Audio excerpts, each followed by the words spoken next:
एक गांव में रामू नाम का एक लड़का रहता था। रामू बहुत ईमानदार और मेहनती था। उसकी ईमानदारी के किस्से पूरे गांव में मशहूर थे।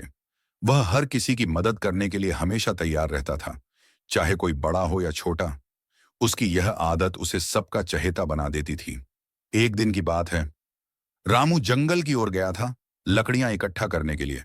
जंगल में उसे एक चमचमाती चीज दिखाई दी। जब उसने पास जाकर देखा तो वह एक सोने की थैली थी। रामू ने सोचा कि यह किसी की गिरी हुई होगी। उसने वह थैली उठाई और गांव वापस आ गया।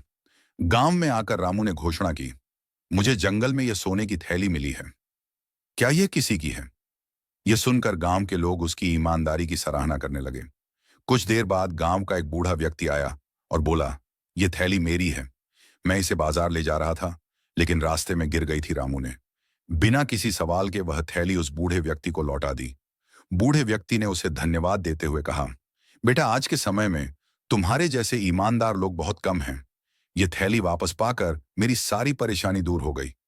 भगवान तुम्हारा भला करे। रामू ने मुस्कुराते हुए कहा, दादाजी, ईमानदारी से बड़ा धन कुछ नहीं होता। मुझे खुशी है कि मैं आपकी मदद कर सका। रामू की ईमानदारी की यह कहानी पूरे गांव में फैल गई। सबने रामू की तारीफ की और कहा कि अगर हर कोई रामू जैसा बन जाए तो दुनिया कितनी सुंदर हो जाएगी। रामू का जीवन ईमानदारी और सच्चाई की मिसाल बन गया और वह हमेशा दूसरों की मदद करने में लगा रहता था।